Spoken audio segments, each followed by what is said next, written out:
नमस्कार है दोस्तों। नमस्कार आप सभी भाइयों को, बहनों को एवं प्रिय सभी लोगों का इस वीडियो में आने के लिए सबसे पहले मैं स्वागत करता हूं। दोस्तों आप सभी को बता दूं, इंडिया देश के अंदर हर साल होने वाला entrance exam for MCA course admission in the NIT colleges, उसके लिए आप लोगों का नोटिफिकेशन 24 वालों का आउट हो गया है, जिसको लेकर ये पूरा वीडियो रहेगा। और 2 दिन में मैं आपको 2 दिन बाद इसके लिए फॉर्म भर के दूंगा। पूरा प्रोसेस इस रिक्रूटमेंट पे जो अप्लाई करते हैं, बेसिकली इसको मैं रिक्रूटमेंट क्यों कह रहा हूँ, क्योंकि आपको पता ही है कि आप एमसीए करोगे, इसके बाद एडमिशन लोगे इस एग्ज़ाम के बाद। उसके बाद आप लोग एमसीए करने के बाद हो सकता है आप पीएचडी की तरफ जाओ, या फिर ऐसा भी कर सकते हो आप लोग की डायरेक्ट जो है आप लोग रिक्रूटमेंट से जॉब भी ले सकते हो। तो कहीं ना कहीं हमारे लिए किसी भी एंट्रेंस एग्ज़ाम का फॉर्म भी आता है तो वो कहीं ना कहीं हम उसको रिक्रूटमेंट मान सकते हैं। क्यों मान सकते हैं? क्योंकि हमें पता है कि हम एंट्रेंस दे के पहले एडमिशन लेंगे, कोर्स कंप्लीट करेंगे, सेमेस्टर वाइज जो भी स्टडी है वहाँ पर, उसके बाद हम लोग डायरेक्ट जॉब्स की तरफ निकलेंगे आगे को। तो इसीलिए मैं दोस्तों आपको बताना चाहता हूँ, आपके लिए एक बहुत बड़ा अपडेट है इंडिया देश के सभी लोगों के लिए। आप इंडिया देश में किसी भी स्टेट, किसी भी यूनियन टेरिटोरी से सुन रहे हो पूरे इंडिया में, तो आप लोगों के लिए ये वीडियो काफ़ी ज़्यादा खास है, क्योंकि इस वीडियो में मैं आपको पूरा नोटिफिकेशन डिस्कस करके दूंगा कि भाई ये जो आप लोगों का इंडिया देश में निमसेट नाम से एग्ज़ाम होता है एनआईटी के अंदर एडमिशन लेने के लिए, निमसेट इस एग्ज़ाम का नाम है। और इस एग्ज़ाम को लिया जाता है एनआईटी जमशेदपुर जो है उनके द्वारा। 24 वालों का जो एग्ज़ाम है वो होगा। ठीक है, तो जितने भी इंडिया के लोग मुझे सुन रहे हैं आपको बताऊंगा इस वीडियो में पूरा नोटिफिकेशन, एलिजिबिलिटी क्या है, क्वालिफिकेशन क्या है, कौन लोग फॉर्म भरेंगे इस एग्ज़ाम पर, उसके बारे में बताऊंगा। ये एग्ज़ाम है दोस्तों एमसीए कोर्स के लिए एडमिशन लेने के लिए इंडिया देश में एक एनआईटी कॉलेज इसके लिए होता है स्पेशली। मतलब अगर आप नेशनल इंस्टीट्यूट ऑफ टेक्नोलॉजी के अंदर आप लोग अगर एमसीए कोर्स करना चाहो तो उसके लिए आप लोग इस एग्ज़ाम को निकाल सकते हो। ठीक है, ये एग्ज़ाम पास आउट वालों को डायरेक्ट एनआईटी कॉलेज के अंदर एडमिशन मिल जाता है उस कोर्स के लिए। तो इस वीडियो में पूरा नोटिफिकेशन आपको डिस्कस करके दे रहा हूँ, एक एक चीज़ जो भी है, फॉर्म कैसे भरेंगे, सब कुछ चीज़ें बताऊँगा। और एक वीडियो में फॉर्म भरने का भी दूंगा आप लोगों को अलग से, तो उसको भी आप लोग एक बार चेक कर लेना, तो वहाँ से आप लोग फॉर्म आसानी से भर पाओगे। ठीक है, तो इंडिया के जितने भी लोग हैं बैचलर डिग्री पास आउट चाहिए होता है इसके अंदर। अब वो किस फील्ड का होना चाहिए, सारी बातें हम डिस्कस करेंगे। तो जितने भी इंडिया के लोग हैं आगे तक जरूर सुने, आपके लिए सारी बातें काम की रहेंगी और आगे लोगों तक भी पहुँचाएँ। सबसे पहले आप देखिए, यहाँ पर आपको दिख रहा होगा एनआईटी एमसीए एंट्रेंस एग्जाम, इसको पूरा नाम ये है एनआईटी एमसीए। तो यहाँ पर जो एमसीए है उसको ये लोग शॉर्ट में एम बोल रहे हैं, और एनआईटी को सिर्फ ये एनआई बोल रहे हैं।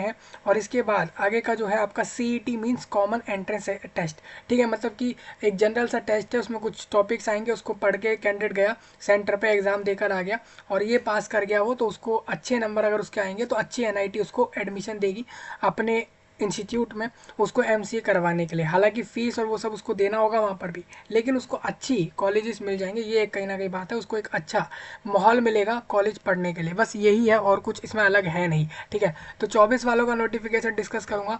ये आप लोगों को देख सकते हो, आप लोग 28 फरवरी को एक यहाँ पर एक बात कही जा रही है एनआईटी जमशेदपुर के वेबसाइट पर, जहाँ पर ये कहा गया है कि कैंडिडेट को जो है फीस जो देनी है वो देनी है 2,500 रुपये देनी होती है। वहीं अगर कैंडिडेट एससी एसटी और डिसेबिलिटीज़ में आता है, मतलब कि अगर जो है अनुसूचित जाति जनजाति और डिसेबिलिटीज़ में आता है तो सिर्फ 1,250 रुपये भी वो देगा तो फॉर्म भर पाएगा। ठीक है, तो इस तरीके से आप लोग 23 वाला नोटिफिकेशन समझ सकते हो और उसको इससे कंपेयर कर सकते हो इस बार क्या कुछ चेंजेस हैं। ठीक है, ऑनलाइन फॉर्म भरा जाता है, इसका आपको पता होना चाहिए। एनआईटी के अंदर ये जो निमसेट एग्ज़ाम है ये क्या रोल निभा रहा है, ये क्यों होता है, इसके इससे क्या क्या हो सकता है, वो सब चीज़ें। देखिए सबसे पहले लिखा है एनआईसी, जो एमसीए प्रोग्राम है जो ऑफर करे जा रहे हैं एनआईटी के द्वारा। एनआईटी आपको मैं बता दूं दोस्तों, इसमें देखिए सारी एनआईटी नहीं आई है, सिर्फ इनकी 10 से 11 एनआईटीज़ ही हैं जो इसके अंदर आपको जो है एडमिशन देंगी एमसीए के लिए। बेसिकली बाकी एनआईटीज़ नहीं दे रही इसको, इस कोर्स के लिए एडमिशन, आपको इतना याद रखना है। मतलब कि जैसे आप जानते हो कि अगर आप लोग से बीटेक पास आउट करके अगर आप लोग एनआईटी से ही एमटेक करते हो या फिर आईआईटी से एमटेक करते हो तो वहाँ पर आप लोगों को संख्या जो है कॉलेज इसकी ज़्यादा दिखती है, मतलब वहाँ संख्या ज़्यादा है। लेकिन मैं वही बात करूँ इसके अंदर, तो इसके अंदर संख्या कम है। एमसीए कोर्स के लिए एनआईटीज़ बहुत कम ही है जो करवा रही है, और इसीलिए मतलब अगर आप पूरे इंडिया देश में इधर उधर कहीं भी देख कर आ जाओ, घूम के आ जाओ, लोगों का यही मानना है कि NITs अच्छा MCA कोर्स करवा सकती हैं, इसलिए लोग इसके लिए फॉर्म डालते हैं इस एग्ज़ाम को। एग्ज़ाम का सिलेबस आसान होता है लेकिन कंपटीशन इतना ज़्यादा होता है कि सीट जो है वो 800 के करीब ही हैं। सारे कॉलेज इसकी अगर मैं मिला लूँ, अगर एक कॉलेज में अगर मान के चलो 80-90 लोग भी ले रहे हैं, 80-90 लोग भी अगर एक कॉलेज के अंदर सीट है उसके अंदर जो कि क्लासरूम में रहेंगी, क्लासरूम में कैंडिडेट जाकर बैठेगा और फिर उसके बाद वो इस तरीके से पूरा जो 1-2 साल का कोर्स निकालेगा MCA का, तो उसके लिए तो जो भी इनका कोर्स ड्यूरेशन है उसके रिगार्डिंग मैं आपको यही बताना चाहता हूँ कि आप इतना समझिए कि आप लोगों की सीट अगर एक कॉलेज में 80 या 90 भी है, 80 या 90 लोगों को भी दे रहा है NIT एडमिशन, तो कहीं ना कहीं वो 900 के करीब 10 कॉलेज इसके अंदर हो जाता है। तो इतनी ही संख्या है, सिर्फ इतने ही लोगों को मिलता है। और इस पे अगर फॉर्म की बात करें तो 25 से 30 हज़ार के लगभग लोग फॉर्म डाल देते हैं, यानी फॉर्म भरने वालों की संख्या जो है, वैकेंसियाँ जो हैं, जो सीट्स जो हैं आप लोगों की इस एडमिशन के लिए, उसके उसकी अगर मैं बात करूँ तो उससे काफ़ी ज़्यादा है। यानी कि आप 900 का देखोगे तो 10 टाइम्स आपका करीब करीब 9,000 हो जाता है, ठीक है। और 27,000 अगर लोग एग्जाम दे रहे हैं तो करीब करीब 30 गुना लोग, मतलब 900 का 10 टाइम्स 9,000 हो गया, तो करीब करीब आप मान सकते हो 9, 18 और 27, इसका मतलब क्या हो गया, 3 टाइम्स वो हो गया, तो 30 टाइम्स। अब जितने मतलब जितनी सीट है उसके 30 टाइम लोग तो इसमें फॉर्म भर के एग्ज़ाम देते हैं। हाँ, लेकिन मिलेगी कितनी, मतलब आप समझिए 30, मतलब 30 सीट, 30 एक सीट के लिए 30 लोग लड़ रहे हैं, आप ये समझ सकते हैं। लड़ रहे हैं बेसिकली मतलब यह है कि एडमिशन लेने के लिए 30 लोग एग्ज़ाम दे के आ रहे हैं, लेकिन कॉलेज के पास सीटें इतनी कम है कि वो सिर्फ एक ही को देगा। मतलब अगर 30 लोग एग्ज़ाम देंगे इस एग्ज़ाम को तो उसमें जो है एक ही कैंडिडेट को सीट मिलेगी। ये इसका जो है प्रोसेस है। साफ साफ समझ आ रहा होगा कैसे मैं वो बता पा रहा हूँ, क्योंकि सीट लगभग 900 के करीब है सारे कॉलेज की मिला लें हम MCA में, जो आपकी NIT है इंडिया देश में।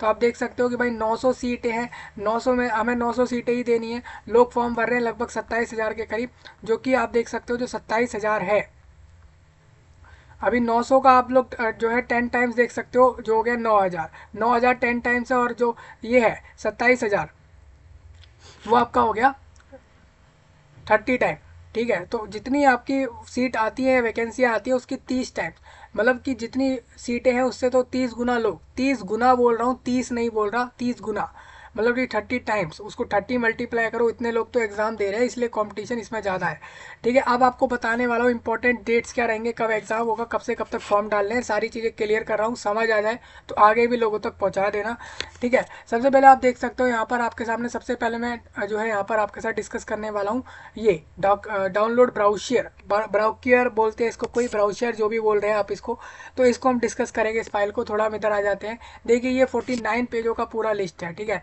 एक एक पॉइंट यहाँ पर डिस्कस करूंगा कि भाई इस बार कितने NITs और ट्रिपल ITs भी इसके अंदर है, मतलब NITs के अलावा ट्रिपल ITs भी इसके अंदर आप लोगों को जो है एडमिशन देंगे। अभी हालांकि मैं अगर इसकी बात करूँ, देखिए यहाँ पर लिखा है कि अगर निमसेट की बात करें तो यहाँ पर इन्होंने ये लिख रखा है, देखिए 24 वालों का है, इसमें लिखा है कि NITR जो है आप लोगों का इंस्टीट्यूशन है national importance under ministry of education, यानी इंडिया देश की जो फाइनेंस मिनिस्ट्री अलग है, मिनिस्ट्री रेलवे की अलग है, एजुकेशन की अलग है, तो तरह तरह से मिनिस्ट्रियाँ जो हैं, तो इंडिया देश में जो मिनिस्ट्री ऑफ एजुकेशन है, जिस मिनिस्ट्री को पूरी एजुकेशन इंडिया देश की संभालनी है, उसके अंदर आप देख सकते हो कि निमसेट जो है कॉमन एंट्रेंस नेशनल लेवल का एग्जाम है, मतलब ऑल इंडिया लोग इसको भरते हैं। कंडक्टेड ये होता है NITs के द्वारा एडमिशन के लिए, MCA के लिए, MCA प्रोग्राम के लिए। अब ये प्रोग्राम क्या होता है, इसके लिए आप लोग अगर BCA पास आउट हो गए तो अच्छे से जानते होंगे, हालांकि अगर आप लोग कोई भी फील्ड से ग्रेजुएट हो तो भी आप लोग इसके बारे में जान सकते हो कि भाई क्या चीज़ है, ठीक है। अगर मैं बात करूँ तो कंप्यूटर साइड में और IT साइड के अंदर बात करें तो BTech और इनके बाद ये सेकंड और थर्ड प्रेफरेंस के करीब ये कोर्स आता है, मतलब कि अगर कोई कैंडिडेट MTech कर रहा है तो MTech के 2-3 प्रेफरेंस बाद इसको लोग लेते हैं, इसको उससे मतलब कि जो पॉपुलैरिटी है इस कोर्स की एज़ कम्पेयर टू MTech, उसके बाद ये दूसरे तीसरे नंबर पर आने वाला एग्जाम है। आप देख सकते हो MCA प्रोग्राम जो है ऑफर करता है NITs एट अगरतला, इलाहाबाद और भोपाल, जमशेदपुर, कुरुक्षेत्र, और ये तरह तरह की ये जो है NIT लिखी है, ठीक है। आप इससे एडमिशन ले सकते हो। इन्होंने कहा है 2024-25 में जो है MCA प्रोग्राम के लिए जो एडमिशन हो रहा है वो 9 NITs में इस बार जाएगा। तो मैंने वही बोला, अगर एक NIT में भी अगर 90 भी है सीट, और अगर हम इसको इंटू करते हैं तो 900 आ जाएंगी ये करीब करीब, ये 10 NITs में, मतलब वही हो गया आप लोगों का। अब इसके अंदर क्या है, आप लोगों को इसमें ट्रिपल IT को भी इन्होंने कुछ बातें कही है, उसको भी हम देख लेते हैं, क्या वो भी लोग इस बार एडमिशन दे रहे हैं आपको, इसको भी हम देख लेते हैं। तो देखिए इसमें लिखा है NIT MCA कॉमन, वही सेम नाम है इसका। इसमें इन्होंने कहा है कि कब से कब तक आप लोग ऑनलाइन जो है फॉर्म भर सकते हो। एग्ज़ाम किस दिन होगा? एग्ज़ाम इस बार का होगा आप लोगों का जून में 8 तारीख को हो जाएगा, सैटरडे में दोपहर में 2 से लेकर 4 बजे तक में हो जाएगा, यानी सिर्फ 2 घंटे में एग्ज़ाम हो जाता है। IST लिखा है, मतलब इंडिया का समय 2 बजे दोपहर में एग्ज़ाम हो जाएगा। कब होगा? 2024 के 8 जून में, यानी सैटरडे का दिन है। अब बात करें दोस्तों, आपके पास इसके अंदर अभी अभी आप देख सकते हो मार्च अप्रैल मई पूरा है। अगर मार्च का फॉर्म भर के हटा भी लो कि मार्च हटा दिया, तो अप्रैल मई 2 महीने हैं। हालांकि सिलेबस इतना आसान है कि आप आसानी से निकाल सकते हो, ठीक है। पार्टिसिपेटिंग NIT में आपको बता दूं, और ट्रिपल IITs भी इन्होंने बोला है कुछ, आप देख सकते हो। ये NITs के नाम इधर लिखे हैं, इसमें आप देख सकते हो। एक तो ट्रिपल IIT भोपाल भी इसके अंदर रहेगा, मतलब एक ट्रिपल IIT भी इसके अंदर है। आप देखोगे तो ये 5 और ये 5 और एक 10 और एक 11, ये 11 लोग हैं, मतलब 11 लोग अपने वहाँ पे एडमिशन देंगे।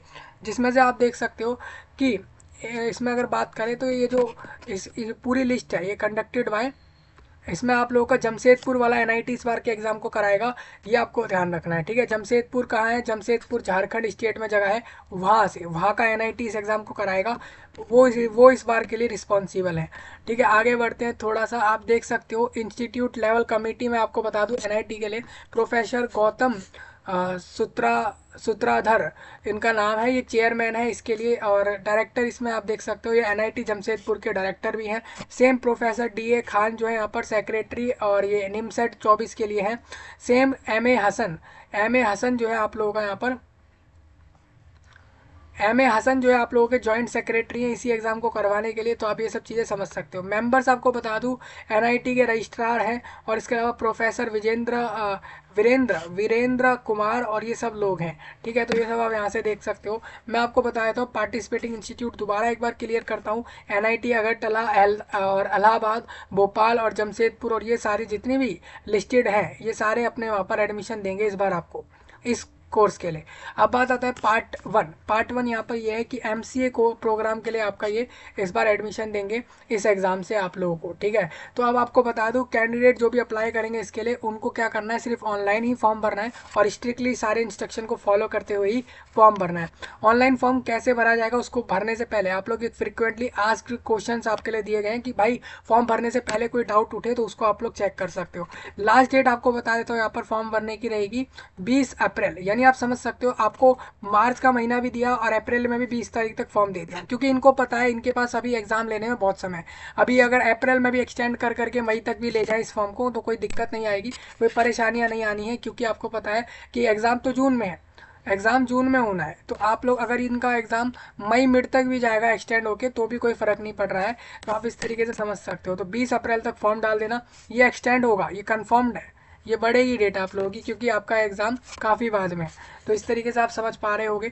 तो वही हो गया आप लोगों का। अब ये फॉर्म चालू कब होगा वो भी मैं आपको बता देता हूँ। फॉर्म में कोई गलतियाँ कर दी तो 24 अप्रैल, आप देख सकते हो 24 अप्रैल से लेकर 26 अप्रैल। अब देखिए अगर ये फॉर्म इसके आगे बढ़ा, इस डेट के आगे अगर ये फॉर्म बढ़ा तो ये डेट भी यहाँ से थोड़ी आगे खिसक जाएगी, आगे बढ़ जाएगी, इतना ही होगा अगर ये एक्सटेंड हो गया। हालांकि अगर नहीं हुआ एक्सटेंड तो इसी डेट पर सारा कुछ होगा। ये सब मैं क्यों बोल रहा हूँ, क्योंकि फॉर्म एग्ज़ाम होने में दिन काफ़ी ज़्यादा बच जाएंगे आपके पास, इसलिए ये एक्सटेंड होने के चांसेस काफ़ी ज़्यादा हो जाते हैं, ठीक है। बाकी तो पता नहीं है, वो ये भी कह सकते हैं कि फॉर्म का समय काफ़ी दे दिया तो आप एक्सटेंड की उम्मीद मत करो। तो इसीलिए कह रहा हूँ आप लोगों को कि आप लोग अभी मार्च में फॉर्म चालू होगा और 20 अप्रैल को जाके क्लोज होगा। देखिए कैंडिडेट को एक चीज़ और बता दूँ, उसको जो फीस जो भरेगा वो नॉन रिफंडेबल होती है। मतलब अगर वो एग्ज़ाम नहीं भी दे रहा है फीस भरने के बाद तो उसको ये नहीं है कि फ़ीस वापस मिलेगी। तो फीस तभी डाले, फॉर्म तभी डाले जब वो सही में एग्ज़ाम देना चाह रहा हो।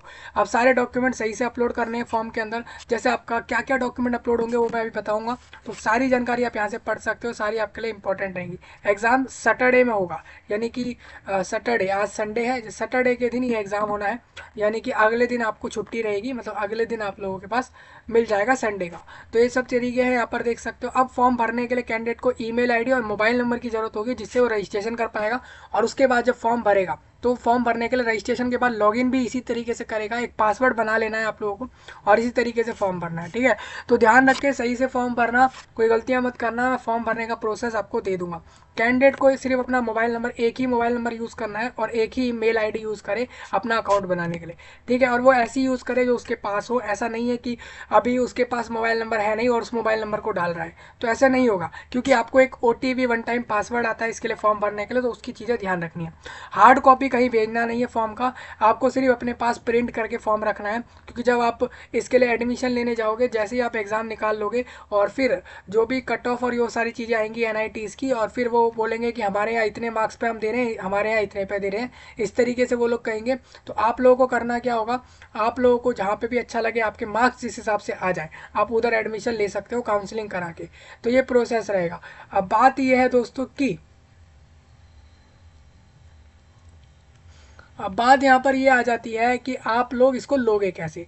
जैसे ही आपका एग्ज़ाम निकल जाता है, एग्ज़ाम आपने पास कर लिया, आपने अलग अलग NIT जहाँ की भी कट ऑफ आपके हिसाब से क्लियर है, वहाँ आप जाकर काउंसलिंग करा के एडमिशन ले लोगे, अपने डॉक्यूमेंट वेरीफाई करा दोगे जो भी आपने फॉर्म भरते समय दिए।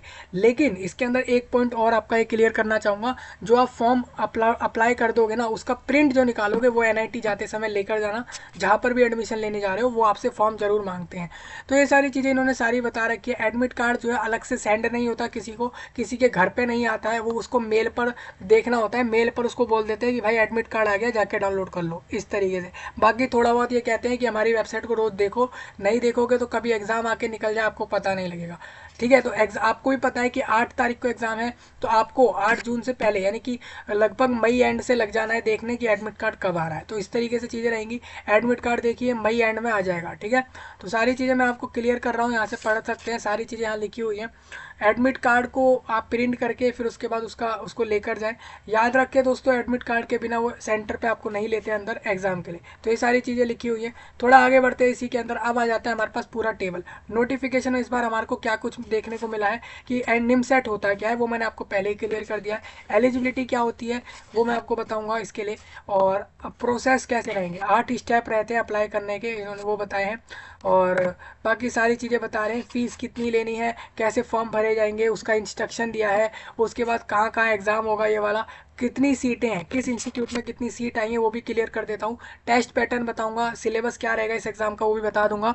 साथ ही देखिए 900 लोगों को अच्छे खासे कॉलेज में एडमिशन मिल जाएगा, 900 लोगों को। अब वो 900 आप में से कौन होगा वो आपको डिसाइड करना होगा, ठीक है। तो इस तरीके से चीज़ें रहेंगी। इंपॉर्टेंट डेट्स आपके साथ अभी डिस्कस करूँगा। पार्ट बी में काउंसलिंग से जुड़े हुए प्रोसेस डिस्कस करूँगा अभी मैं। और special round of counselling and में जाकर होता है, जो रह जाते हैं उनके लिए, और बाकी सारी चीज़ें होती हैं यहाँ पर, तो उसके लिए भी मैं सारी चीज़ें डिस्कस करूँगा। अबाउट निमसेट 24 के बारे में बता दूँ। निमसेट एग्ज़ाम होता है NITs और एक या दो आपकी यहाँ पर अलग से TRIPL-IT भी इसमें आपको एडमिशन देती है MCA कोर्स के लिए। तो वो सारी चीज़ें आप यहाँ से रीड कर सकते हो, ठीक है। अब बात आते हैं एलिजिबिलिटी क्राइटेरिया। ये होता है इंडियन नेशनल्स, मतलब कि भारतीय नागरिक हो, इंडिया देश का सिटीजन हो। आप अगर दूसरे कंट्री के हैं और आपको अगर इंडिया की सिटीजनशिप लेनी हो, ऑनलाइन अप्लाई करके ली जा सकती है। ऑनलाइन अप्लाई किया, सिटीजनशिप ले ली, और उसके बाद ये वैकेंसियाँ ली जा सकती है। ज़रूरी नहीं है कि लोग बाय बर्थ उस देश के हों, मतलब बर्थ से ही उस देश के हों, ये ज़रूरी नहीं है। वो लोग अलग से भी बाद में भी जो है सिटीजनशिप ली जा सकती है इंडिया देश की, और ना कि सिर्फ इंडिया देश की, विश्व भर के किसी भी देश की नेशनैलिटी लेने के लिए ज़रूरी नहीं है कि उसका बर्थ उधर हो, ठीक है। तो आप लोग इस तरीके से ले लेना। मैं आपको इसलिए बोल रहा हूँ क्योंकि जो आपकी सिटीजनशिप होती है उस देश की, वो किसी भी एंट्रेंस, जैसे इसे एंट्रेंस को देने के लिए मांगी जा रही है, तो ये सब ज़रूरी होती है सब चीज़ें, ठीक है। तो ये ज़रूर कर लेना, तो आपके लिए अच्छा रहेगा। आपको बता दूँ, आप अगर इंडिया देश के सिटीज़न हो, प्लस आप 60% से ज़्यादा जो है आप लोग मार्क्स लाए हो अपने ग्रेजुएशन के समय पे, और तो या CGPA में होगा तो 6.5 रहेगा। तो अगर आप लोग इतने लाए हो तो आप लोग फॉर्म भर सकते हो। SC ST में 5% रिलैक्सेशन होता है। और एक चीज़ और बता दूँ, एनी UG प्रोग्राम मिनिमम 3 साल जो है मैथमेटिक्स या फिर स्टैटिस्टिक्स, कोई भी आपने जो है बैचलर डिग्री कर लिया हो, ज़रूरी नहीं है कि कैंडिडेट BCA का करा हुआ हो। जैसे MCA कर रहा है तो ज़रूरी नहीं है वो BCA पास आउट हो। कैंडिडेट BBA हो सकता है, LLB हो सकता है, BTech हो सकता है, ठीक है। हो सकता है कैंडिडेट ने जो है BSc B और BA जैसे कोर्स करे हो, मतलब कि उसने किसी फील्ड से बैचलर कर लियो, लेकिन उसने 3 साल का कोर्स किया हो, कम से कम 3 साल मिनिमम, 4 साल वाला भी ले सकते हैं, यानी BTech वाला इधर जा सकता है विद मैथ्स उसने सब्जेक्ट पढ़ा होगा। मैथ्स पढ़ लिया हो, या फिर आपका जो मीन मीडियन मोड वाला जो टॉपिक होता है, वो जो चैप्टर था उसको डिटेल्ड में पढ़ाते हैं, एक एक चीज़, उसको स्टैटिस्टिक्स कह देते हैं, वो आपने पढ़ा है, तो आप लोग इधर अपना जो है फॉर्म डाल सकते हो। या फिर BTech वाले भी फॉर्म डाल सकते हैं, ठीक है। हाँ, इंजीनियरिंग वाले भी डाल सकते हैं, हालांकि इंजीनियरिंग वाले डायरेक्ट एमटेक की तरफ भागते हैं, वो इसमें नहीं आते। लेकिन आप डाल सकते हो। आर यू एलिजिबल, आप एलिजिबल हो इस पर अप्लाई करने के लिए, ठीक है। मतलब कोई भी ग्रेजुएट अप्लाई कर सकता है। ये एक सब्जेक्ट इसमें से कोई पढ़ा है तो फॉर्म भर देगा वो, ये इन्होंने कहा है। सीजीपीए आप देख सकते हो, अगर आपकी CGPA other than 10 point scale के हिसाब से अगर कुछ और आ रही है तो आपको कैसे मेथड से देखना है वो सब चीज़ें उन्होंने बताई है। मतलब सीजीपीए वालों का थोड़ा अलग हिसाब हो जाता है, तो उनको एक अलग तरीके से देखना होता है। अब बात आ जाती है दोस्तों यहाँ पर कि जो आपकी काउंसलिंग है वो कब तक हो सकती है, ठीक है।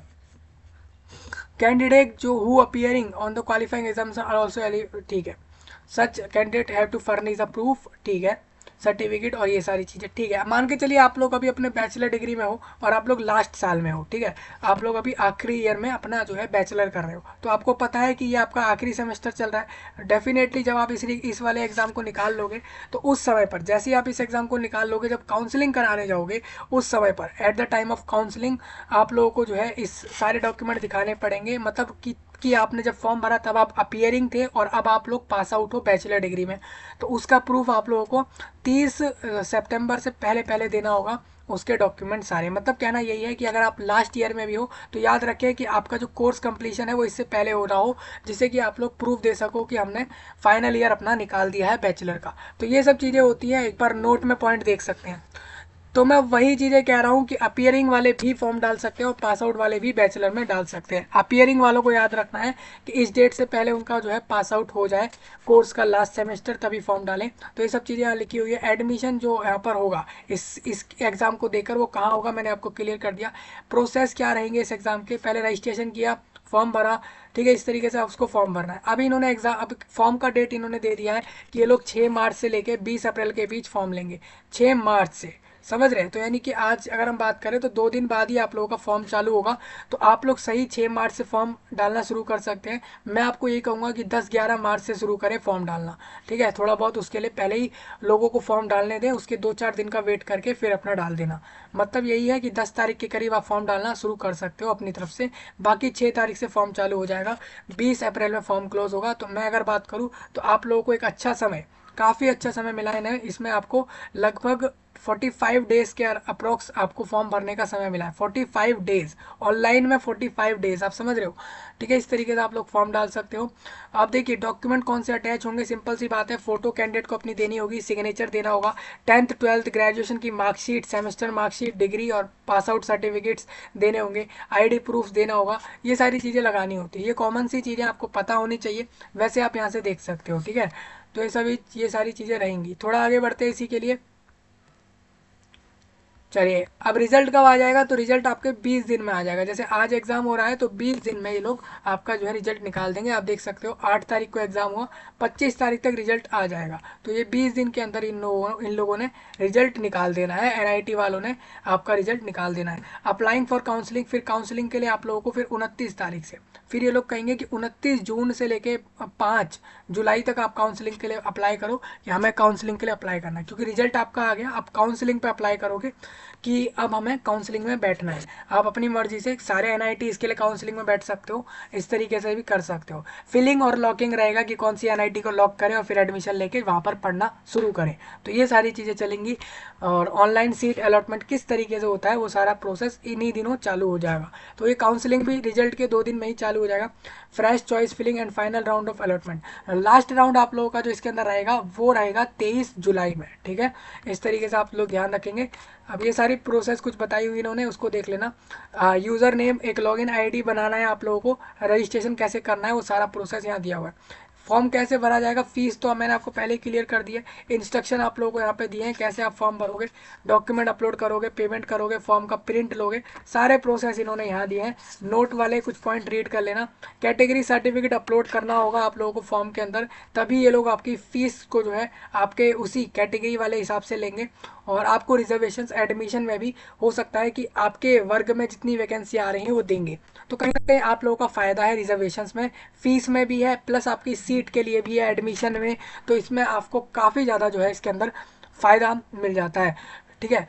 अब स्क्रूटाइनी होगा एप्लीकेशन फॉर्म का, मतलब सारे फॉर्म चेक हो रहे हैं कि हाँ भाई इसने सही फॉर्म भरा है कि नहीं, सारी डिटेल्स ने सही दी। वो सारी चीज़ें आप लोगों की 28 मई से लेकर आप लोगों की 28 मई से, आप मान लो जैसे ही रिजल्ट आया उसके, देखिए नहीं, स्क्रूटाइनी मतलब डॉक्यूमेंट की सारा चेक होना। अब मैंने आपको बता दिया एडमिट कार्ड आप लोगों का 28 मई के बाद आ जाएगा, क्योंकि आपका 6 जून को एग्ज़ाम हो जाना है। ठीक है, तो आप लोग एडमिट कार्ड इन दिनों पे डाउनलोड कर सकते हो जो यहाँ पर दिए हुए हैं। अब इंस्ट्रक्शन आप लोगों के लिए कि आप लोग फॉर्म एग्ज़ाम में अपीयर हो गए, तो आपको बता दूँ ये आपका 8 जून में 2 से 4 बजे तक 2 घंटे में हो जाएगा एग्ज़ाम। एग्ज़ाम में 120 क्वेश्चन आने हैं एमसीक्यू में, मतलब सब में ऑप्शंस होते हैं, 4 ऑप्शन, उसमें से एक जो है ऑप्शन सही है, बाकी तीनों गलत होते हैं। रफ वर्क जो है आप लोगों का जो भी आप करोगे वो एक टेस्ट बुकलेट में आपको करना होगा। ठीक है, बुकलेट ओनली, कोई भी सेपरेट शीट यहाँ पर नहीं मिलेगी, मतलब एग्जाम सेंटर पे कोई सीट अलग से नहीं मिलेगी। ये एग्ज़ाम आप लोगों को जो निमसेट दोगे उसके लिए इतना याद रखिए कि इसके लिए ये लोग आपको एक जो है 2 घंटे के पेपर के लिए इसमें जो आपको टेस्ट बुकलेट मिल रही है जिसमें आपका टेस्ट हो रहा है उसी में आप लोगों को रफ वर्क करना है, इस बात का ध्यान रखना है। ये चीज़ें यहाँ लिखी है। ठीक है, इसको मैं थोड़ा और आगे भी क्लियर कर दूंगा, दिस स्पेस इज इनिशियली। ठीक है, चलिए थोड़ा आगे बढ़ते हैं। अब बात करते हैं ये एग्ज़ाम कहाँ कहाँ होगा। तो टेस्ट सेंटर आप जान लो, मैं आपको बता देता हूँ। ये इस बार एग्ज़ाम जो रहेगा आप लोगों का, ये सेंटर के कोड रखे गए हैं, ये सेंटर के कोड आप लोग फॉर्म में बताओगे जिससे कि आप आसानी से एग्ज़ाम जाकर दे आओ। सबसे पहले मैं आपको बताता हूँ इलाहाबाद, भागलपुर, भोपाल, भुवनेश्वर, चंडीगढ़, दिल्ली। दिल्ली वाले इधर आ सकते हैं आराम से, उनका एग्ज़ाम यहाँ हो जाएगा। सभी लोग यहाँ का ये वाला सेंटर डाल देना, आसानी से हो जाएगा। कुरुक्षेत्र डाल सकते हैं, और लखनऊ, लखनऊ आप लोग ये यूपी के अंदर लखनऊ डाला जा सकता है। बिहार में पटना में होगा। रायपुर, रांची डाला जा सकता है झारखंड का।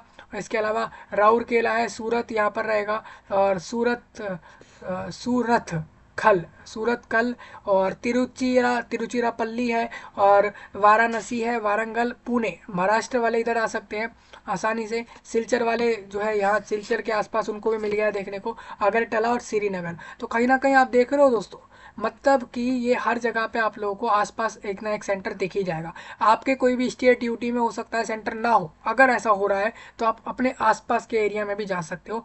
टेस्ट सेंटर की बात कर लूँ तो 11 से आप देखोगे यहाँ पर ये टोटल आए हैं 41, यानी इस एग्ज़ाम के जो टेस्ट सेंटर्स होंगे, टेस्ट सेंटर्स तो आप देख सकते हो कितने होंगे, वो आप यहाँ से समझ लो कि ये यहाँ से यहाँ तक करीबन 30, ये 30 सेंटर्स है। बेसिकली इलाहाबाद में हो सकता है 4-5 सेंटर में हो जाए एग्ज़ाम।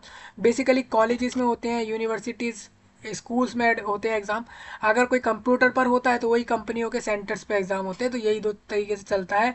तो इस एग्ज़ाम का भी मैं बताऊंगा पैटर्न क्या होगा, ये कंप्यूटर पे होता है कैसे होता है, मैं अभी आपको क्लियर करूंगा, सारी चीज़ें बताऊंगा। सबसे पहले आप ये समझिए, ये एग्ज़ाम अगर कंप्यूटर पे हुआ तो कंपनियों के सेंटर्स पे हो जाएगा, नहीं तो फिर ये आपके अलग से, अगर मेनली अगर ऑफलाइन में जाता है एग्ज़ाम तो वो स्कूल कॉलेज के जो है वहाँ पर सेंटर लगते हैं, वहाँ हो जाता है। तो 30 सेंटर इसमें लिस्ट में दिए हैं, तो कहीं ना कहीं हम मान सकते हैं एक एक अगर एरिया में अगर 4-4, 5-5 सेंटर भी हो तो 3 × 5 कर ले तो हमारे पास जो है नंबर जो आएगा वो आएगा लगभग 150, यानी कि 100 से 150 के लगभग सेंटर्स इस एग्ज़ाम के हो सकते हैं।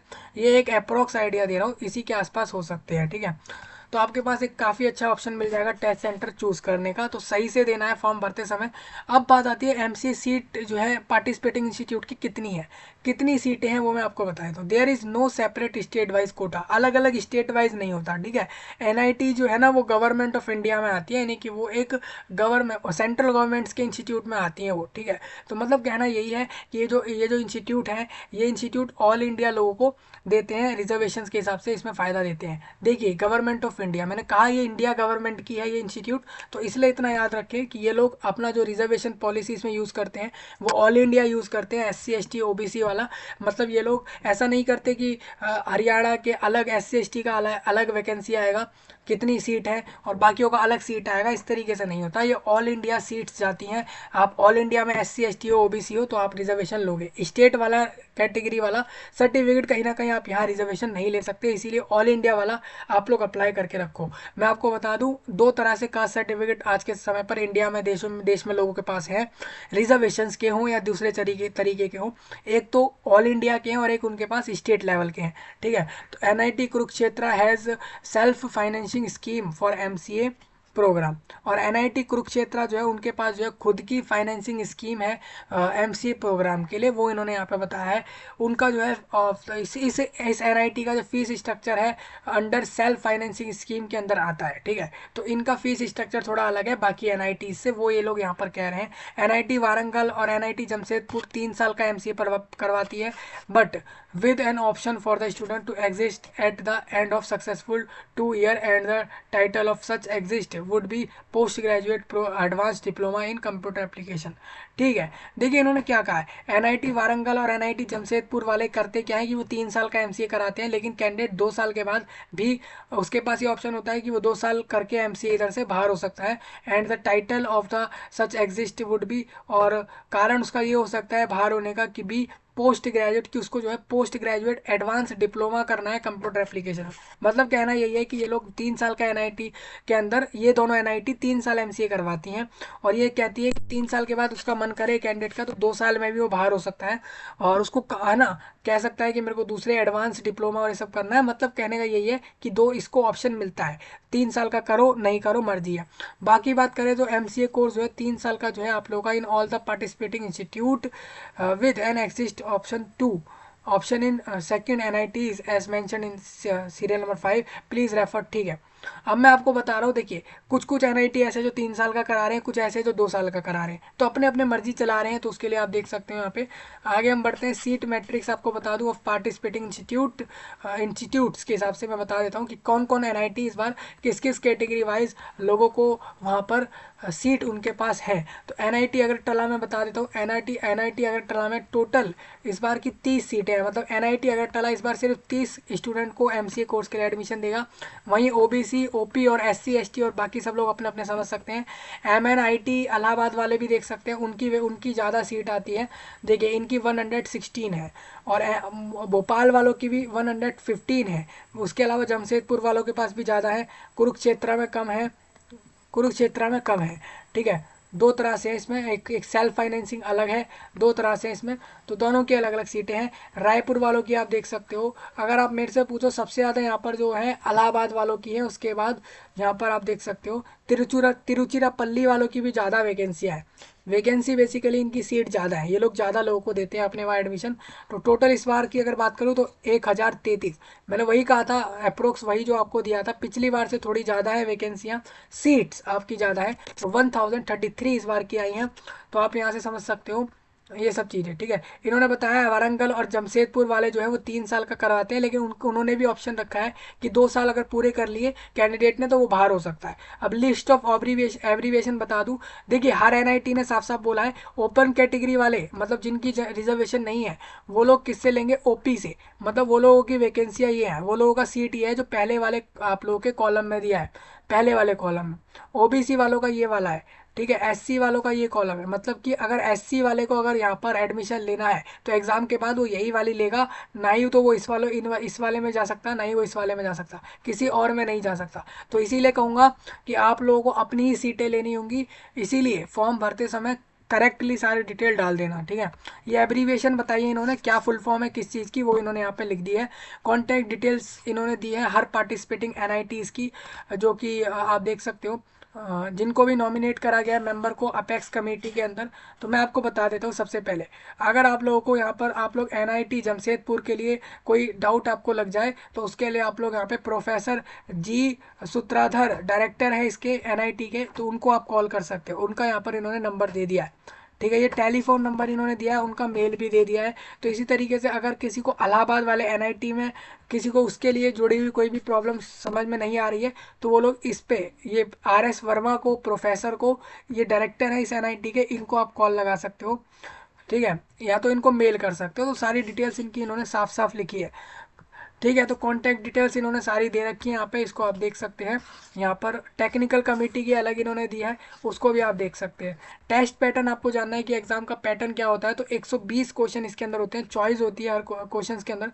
द पार्ट 1 टाइम जो रहता है वो ड्यूरेशन रहती है, उसको 70 मिनट में करना है, एंड कंसिस्ट ऑफ मैथमेटिक्स को जो है, और मैथमेटिक्स के मैथ्स के सिर्फ 50 क्वेश्चन होते हैं। पार्ट 2 जो रहता है टाइम ड्यूरेशन उसकी 30 मिनट रहती है, and it consist of analytical ability and logical reasoning. आपको बता दूं सेकंड पार्ट में आप लोगों का आता है एनालिटिकल एबिलिटी और लॉजिकल रीजनिंग, जो कि 40 क्वेश्चन उसमें आते हैं। पार्ट 3 में जो है आता है वो 20 मिनट में होता है, उसमें आपका कंप्यूटर अवेयरनेस और इंग्लिश के 30 क्वेश्चन 20 और 10 इस तरीके से देखने को मिलते हैं।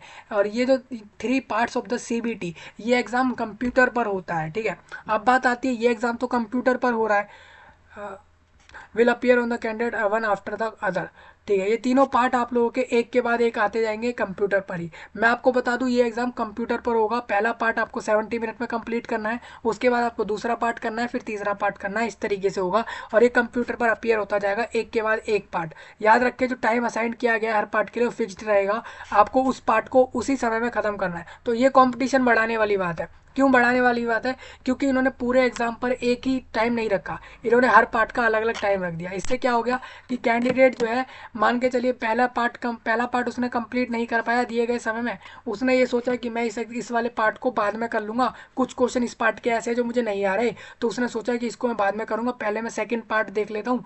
तो इस तरीके से उसने ये समझ के छोड़ दिया और उसका पार्ट 1 का टाइम खत्म हुआ, सेकेंड पार्ट का लगा। अब वो सेकेंड पार्ट का उसने देखा कि मैंने सारे क्वेश्चन कर लिए और अब मैंने जो पार्ट 1 में क्वेश्चन छोड़ा था मैं उसको करने जाता हूँ।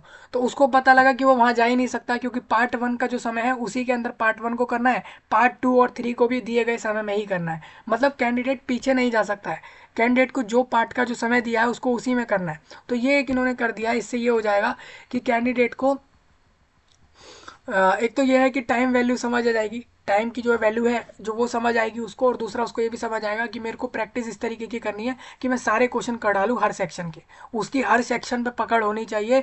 क्योंकि अगर वो एक सेक्शन के भी 4 क्वेश्चन छोड़ रहा है तो दोबारा उस 4 क्वेश्चन को नहीं कर पाएगा जैसे ही वो पार्ट 2 पे आएगा।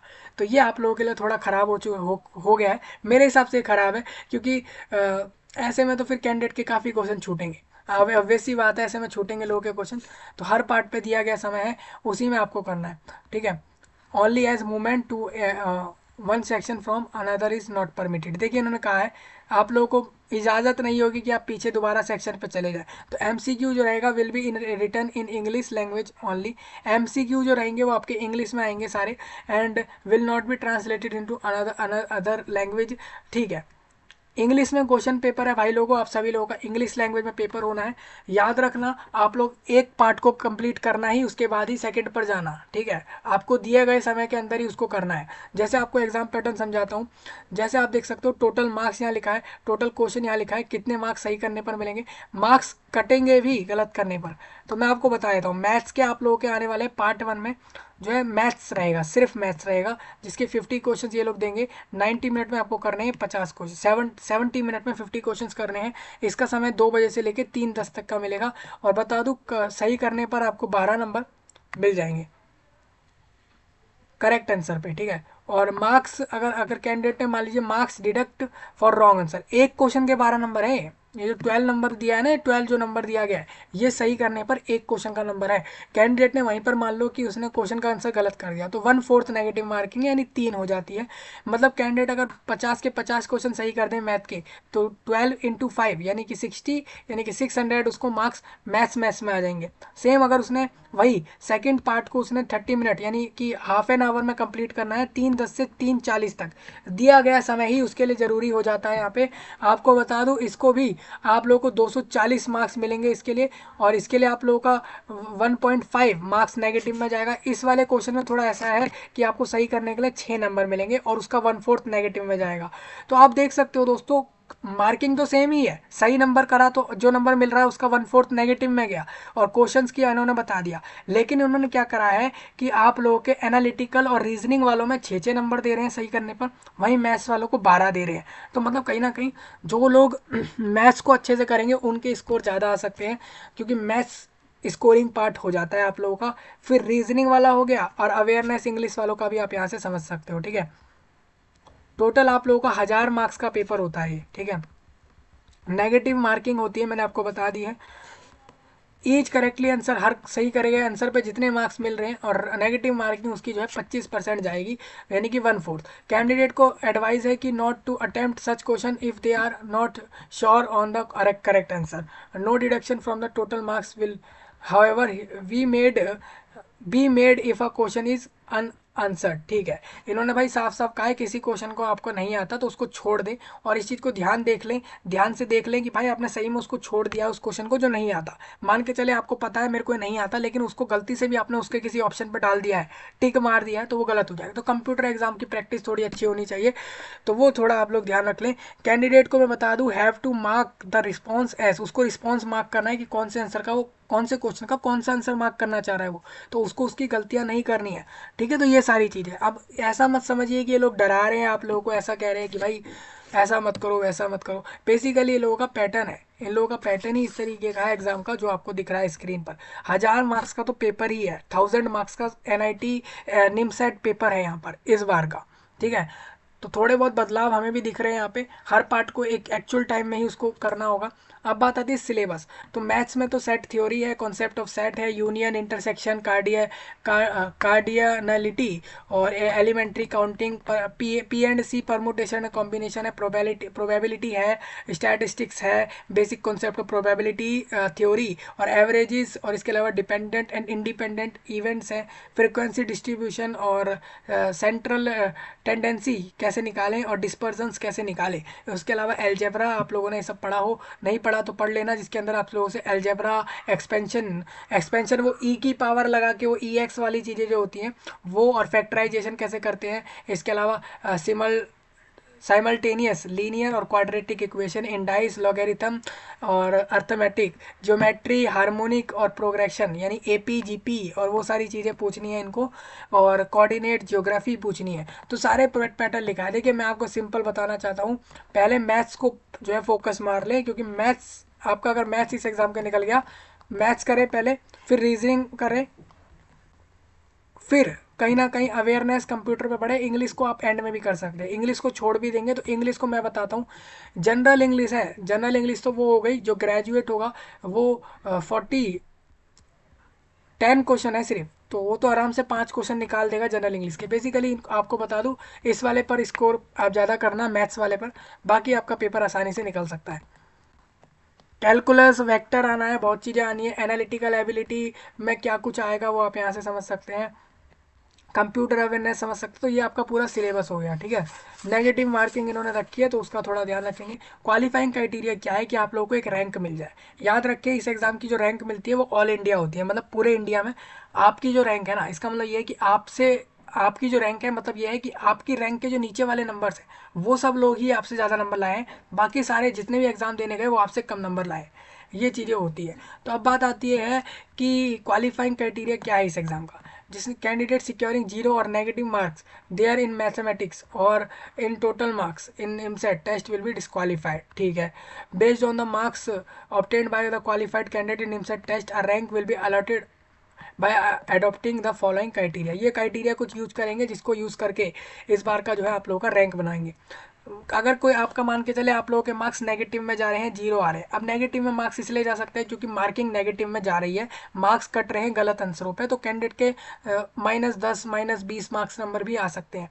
ठीक है, तो वो नेगेटिव में चले गया या 0 आ गए तो उसको रैंक नहीं मिलेगी। जिसके 1 मार्क्स भी आए, जिसके 10 मार्क्स भी आए, जिसके 15 भी आ गए पूरे में से, उसको भी एक रैंक मिल जाएगी, लेकिन वो रैंक बहुत ही घटिया होगी, बहुत बेकार होगी, समझ रहे हैं, उसको आप भी नहीं देखना चाहोगे। मार्क्स ऑब्टेन्ड इन मैथमेटिक्स जितने होंगे, इन सब में जितने आपके आएंगे, will be assume up such maximum weightage marks will be 1000 marks. Ranking will be based on the total weightage marks obtained by the candidate in case of a tie following tie breaker policy shall be adopted. tie breaker इन्होंने बोला candidate के अगर मान के चले higher marks उसके आ गए mathematics में तो उसको प्रियोरिटी हम पहले दे देंगे। मतलब हम लोग आपकी 1000 नंबर में से जो भी लोग ज़्यादा नंबर लाएंगे, मान के चलो इस एग्जाम में सबसे ज़्यादा कोई कैंडिडेट नंबर ले आता है 1000 में से 865, ये सबसे ज़्यादा मार्क्स है, इससे ज़्यादा कोई मार्क्स लाया नहीं, ऐसा हम मान लेते हैं। ठीक है, तो इसकी रैंक हो गई AIR 1, ये ऑल इंडिया में 1 रैंक ले आया। अब बाकी जितनों के भी नंबर होंगे ना वो सब इसके नीचे की रैंक लेंगे, मतलब 2 3 4 इस तरीके से लेंगे। अब क्या है दोस्तों, ये जो इसको रैंक मिली है ये इसके टोटल मार्क्स से मिली है। मान लो ये 865 नंबर लाया, इसके साथ एक और कैंडिडेट जो है सेम नंबर इतने ही ले आया 865। तो अब NIT सोचने लग गया कि हम किसको ऊपर लें, किसको हम ज़्यादा, किसको रैंक 1 दें, दोनों ही बराबर नंबर लाए हाईएस्ट में। तो इन्होंने फिर ऐसा करा कि इन दोनों में जो मैथ्स में ज़्यादा नंबर लाया, जो 600 नंबर के सेक्शन मैथ्स में जो कैंडिडेट ज़्यादा नंबर लाया उसको ऊपर कर दो। मान लो कोई कैंडिडेट 600 में से 200 30 ही लाया कोई कैंडिडेट इन दोनों में से, ऐसा मान लेते हैं, वैसा होगा नहीं क्योंकि वो लोग 800 से भी प्लस लाए। मान लो कि एक कैंडिडेट लाया 532, 532 लाया 600 में से, और एक लाया 528। तो आप देख सकते हो कि 532 वाला मैथ्स में ज़्यादा लाया है, तो ये लोग उसको प्रियोरिटी देंगे, ठीक है, इस तरीके से। हाँ, ऑल ओवर अगर आपके टाई केस आएंगे तो पहले मैथ्स को प्रियोरिटी मिलेगी, उसके बाद यहाँ पर प्रियोरिटी जो मिलेगी वो मिलेगी उन लोगों को जिनके एक जैसे मार्क्स मान लो मैथ्स में भी आ गए। तो ऐसे में हम किसको देंगे, फिर हम लॉजिकल रीजनिंग की तरफ भाग जाएंगे, क्योंकि वो ज़्यादा मार्क्स स्कोरिंग पार्ट था और कैंडिडेट ने उस पर ज़्यादा फोकस मारा होगा, उसको ही पता है कि ये वाला सेक्शन बहुत ज़्यादा नंबर का आएगा पेपर में। समझ रहे होंगे दोस्तों आप लोग, ये टाई केसेस है, समझ लेना यहाँ से किस तरीके से टाई केस सॉल्व होंगे। ये सारे पॉइंट यहाँ पर दिए गए आपके समझने के लिए। वीडियो थोड़ा भाई आगे जाएगा, थोड़ा बड़ा जाएगा, क्योंकि आपको इसमें थोड़े चेंज आए इस बार के, तो वो मैं आपको क्लियर कर रहा हूँ। इतने सारे चेंज नहीं थे पिछली बार, आप देख सकते हो, ठीक है। तो ये सब रहेगा। तो रैंक समझ आ गई, रैंक ही डिसाइड कर रही है कहीं ना कहीं कि रैंक जितनी अच्छी होगी उतना उसको जो है चांस होगा कि उसको अच्छी एनआईटी मिल जाए। एडमिशन प्रोसेस सिंपल है दोस्तों, एग्जाम निकाला, रैंक मिल गई अच्छी खासी, काउंसलिंग में भर दिया, काउंसलिंग करवाई, काउंसलिंग के बाद उसका राउंड निकल गया तो डॉक्यूमेंट वेरीफाई करा के कॉलेज में जाके एडमिशन ले लिया और फिर उसने कोर्स शुरू कर दिया अपना इसको पढ़ना, ठीक है। 11 पार्टिसिपेटिंग इसमें एनआईटीज और ट्रिपल आईटीज है, मैं बता दूं 9 इसमें एनआईटी हैं, 2 इसमें जो है ट्रिपल आईटीज है इस बार की। इसी में से आपको चॉइस लेनी है जब आप काउंसलिंग कर रहे होंगे करवाने के लिए कि आप लोगों को कहाँ एडमिशन लेना है, ठीक है। तो ये सारी चीज़ें आप यहाँ से समझ लें। अब टेंटेटिव स्केड्यूल बताया तो मैं, काउंसलिंग कब हो सकती है, काउंसलिंग कब होगी, तो इन्होंने बोला है कि आगे देखो, थोड़ा आगे पता लग जाएगा।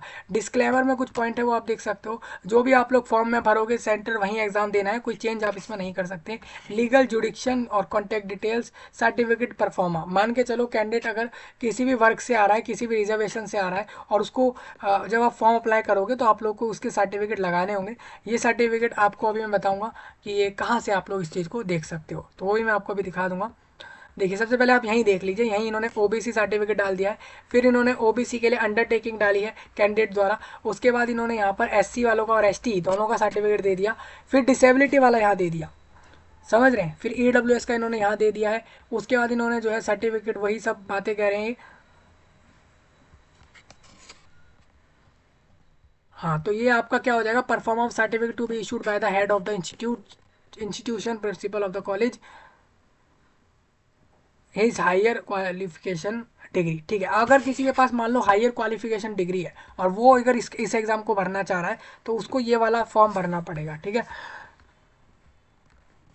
मतलब मान लो कोई कैंडिडेट मास्टर करने के बाद इसके ऊपर आ रहा है, मान के चलो कैंडिडेट तो भाई कैंडिडेट तो मान के चलो एमबीए करके आ गया और उसके बाद वो कह रहा है कि मैं इस वाले एग्ज़ाम के लिए फॉर्म भरना चाह रहा हूँ, तो वो इसके लिए भर सकता है, वो हायर क्वालिफिकेशन वाला भी इसको भर सकता है।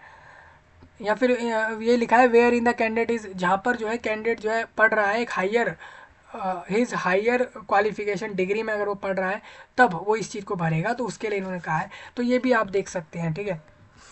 थोड़ा आगे बढ़ूंगा, इंपॉर्टेंट डेट्स ये आप देख सकते हो, इनका नोटिफिकेशन ये जो आपका साथ फाइल डिस्कस हो रहा है ये आप लोगों का परसों आ गया था, 1 मार्च 24, ठीक है। फॉर्म परसों ओपन होगा, इसमें लिखा हुआ है साफ, सुबह में 10 बजे से ओपन हो जाएगा, ये पिछली बार भी ऐसा ही हुआ था, 10 बजे में हो जाता है ओपन, और 20 अप्रैल को ये क्लोज होगा, ठीक है। एडिट विंडो आपको समझ आ गई। अब ये देखिए, जहाँ तक मैं समझ रहा हूँ कि इसमें फॉर्म एक्सटेंड नहीं भी होगा, क्योंकि इन्होंने सारी डेट पहले से ही दे दी है, और एक्सटेंड होगा तो ये लोग अलग से एक नोटिस निकाल के बोल देंगे फॉर्म आगे बढ़ गया, इतना ही होना है और कुछ होना नहीं है। तो वो सब आप समझ सकते हो। एग्ज़ाम आपने समझ लिया है, ये इवनिंग का टाइम होगा, ये आफ्टरनून का टाइम होगा, ये 2 से 4 के करीब एग्ज़ाम हो जाएगा, ठीक है जी। चलिए, तो ये आप सारी चीज़ें समझ लेना भाई, कौन सी चीज़ कब कब हो रही है, कब आपका काउंसलिंग होगा, काउंसलिंग का पहला राउंड कब है, दूसरा राउंड कब है, कब काउंसलिंग में आपकी जो है फ्रीजिंग होगी, कब आप सीट लॉकिंग करोगे, वो सारी चीज़ें, स्पेशल राउंड कब हो सकता है, तो वो सब आप यहाँ से समझ सकते हो। अब पार्टिसिपेटिंग एनआईटी दोबारा यहाँ पर दिखाई गई है, इसको देख लेना। अब बात आती है ऑनलाइन काउंसलिंग प्रोसेस होगा कैसे, तो वो आप देख सकते हो, प्रोसेस ओवरव्यू। इसके ऊपर हो सकता है कि काउंसलिंग जब स्टार्ट हो जाए तो वहाँ पर आपको उस समय एक वीडियो दे दिया जाए कि कैसे आपको करनी होगी। वैसे आप यहाँ से समझ सकते हो, बहुत आसान होता है।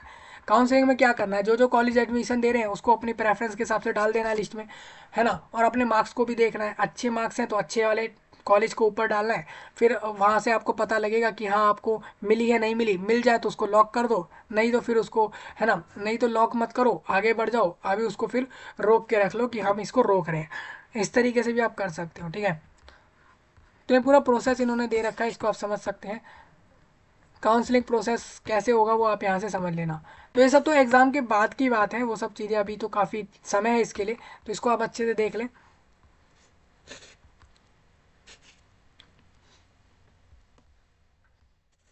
डॉक्यूमेंट आपको अपलोड करना है फॉर्म के अंदर, 10 का सर्टिफिकेट, 12 का सर्टिफिकेट, ग्रेजुएशन मार्कशीट्स, इसके अलावा एनएमसेट का स्कोर कार्ड।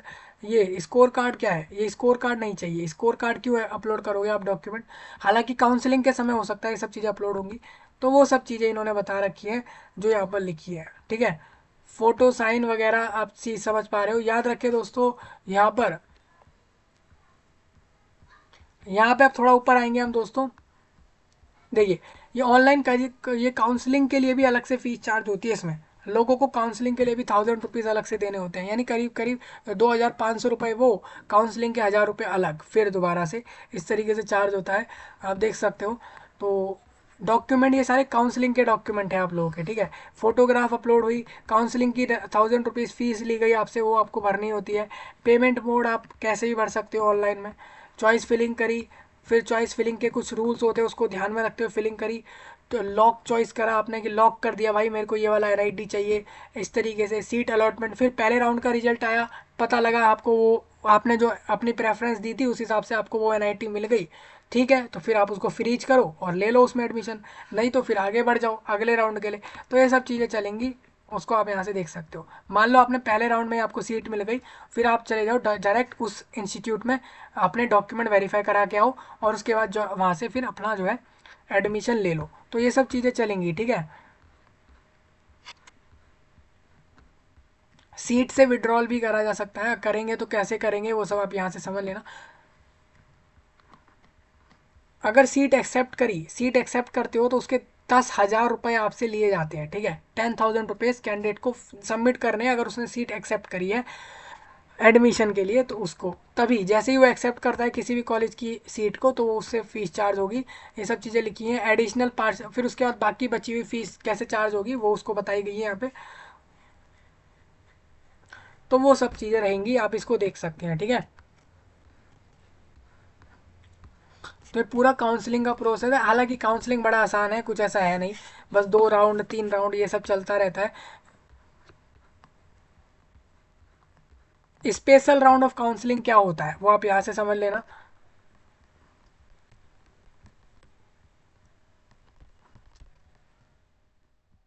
देखिए, अब ये स्पेशल राउंड काउंसलिंग का मैं थोड़ा आपको बताता हूँ क्या सीन है।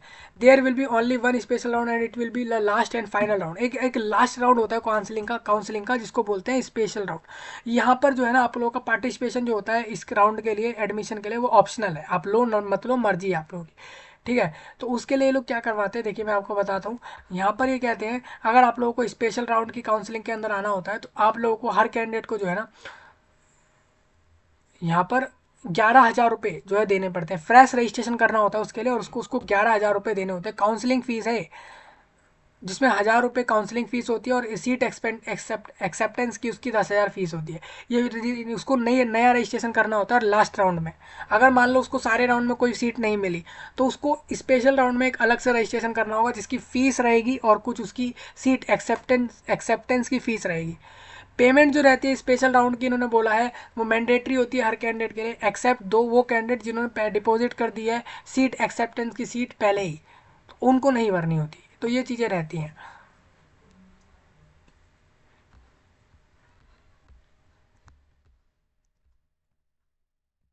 ये जनरल रूल आप लोगों के लिए लिखे हैं, उसको आप एक बार देख सकते हैं यहाँ से।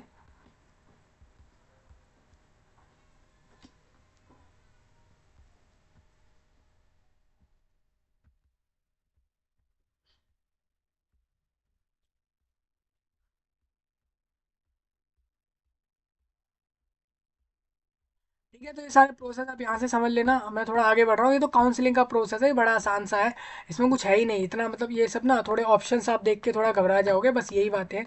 बहुत आसान सी है, काउंसलिंग हो जाती है आराम से। ये आपका हो चुका है, आगे बढ़ते हैं। ये मैंने आपको बता दिया था भाई, रिजल्ट कब आ रहा है, काउंसलिंग कब चालू होगी, वही सारे प्रोसेस यहाँ लिखे हुए हैं, उसको आप चेक कर लेना। तो कहीं ना कहीं हमने पूरा नोटिफिकेशन डिस्कस कर लिया इस बार के निमसेट 2024 एग्जाम का, जो कि एनआईटीज एडमिशन्स के लिए रहेगा इंडिया देश के लिए। अब आपको बता दूं, लगभग इस बार हो सकता है कि 30 से 40 हज़ार लोग इस बार एग्जाम दे रहे हैं इसको। 30 से 40 हज़ार लोग ऐसे दिखेंगे आप लोगों को जो इस एग्ज़ाम को दे रहे होंगे इस बार निमसेट 24 का, ठीक है। इतना हम ये एक हाई नंबर ले लेते हैं, इतना आप जा सकता है, ठीक है। तो इतने लोग इस बार निमसेट 24 में बैठेंगे और ये लोग एग्ज़ाम देंगे, और उसके बाद लगभग ये सब 1000 सीट्स के लिए, सिर्फ 1000 लोगों के एडमिशन्स के लिए ये सारे लोग फॉर्म डालेंगे, इतने लोग। फिर इसके बाद एग्ज़ाम निकालेंगे, काउंसलिंग कराएंगे, फिर वही सारा प्रोसेस करवा के अपना एडमिशन लेंगे इन इंस्टीट्यूट्स में। तो वो सारा आपका रहेगा, पूरा फाइल मैंने आपके साथ यहाँ रख दिया है सामने। आपको सिलेबस, एग्ज़ाम पैटर्न, सारी चीज़ें कवर कर दी है। कोई डाउट आपका हो बता देना बाद में, थोड़ा आगे बढ़ेंगे। देखिए डॉक्यूमेंट रिक्वायर्ड, आप जब फॉर्म भर रहे हो तो फॉर्म के लिए आपको 10th का डॉक्यूमेंट चाहिए। 12th का नहीं भी है अभी, मतलब 12th का नहीं लगाना है, क्योंकि 10th का उन लोगों को चाहिए, एज के लिए 10th चाहिए, और ग्रेजुएशन को चाहिए क्वालिफिकेशन के लिए। और निमसेट स्कोर कार्ड वहाँ लगेगा जहाँ पर आप लोग जब काउंसलिंग के लिए अप्लाई करोगे, ठीक है। और ये कैटेगरी सर्टिफिकेट और डिसेबिलिटी वाले भी अपना सर्टिफिकेट फॉर्म में ही लगाओगे, इसीलिए थोड़ा ध्यान से भरना, ठीक है। डॉक्यूमेंट आपको समझ आ गया। इंपॉर्टेंट डेट्स मैंने कवर कर दी है क्या क्या रहेंगी। एनेक्सर, आप देखिए यहाँ पर आपको दिखेगा कास्ट सर्टिफिकेट के, यहाँ पर इन्होंने डॉक्यूमेंट्स दिए हैं। हालांकि यही डॉक्यूमेंट्स आपने अलग से अभी देखे थे, मैंने आपको दिखाए थे, तो दोनों जगह से आप देख सकते हो। तो पूरा नोटिस डिस्कस हो गया निमसेट 24 का। जल्दी जाए अप्लाई कर लें, लास्ट डेट इसमें 20 अप्रैल रहेगी, ठीक है भाई। चलिए, कोई डाउट हो किसी का भी इंडिया में किसी भी जगह से, आप लोग कमेंट में बता देना, और इस जानकारी को पूरे विश्व में शेयर करना, खासकर इंडिया के लोगों तक। मैं आपसे मिलूंगा जल्दी ही, तब तक के लिए आप सभी का धन्यवाद।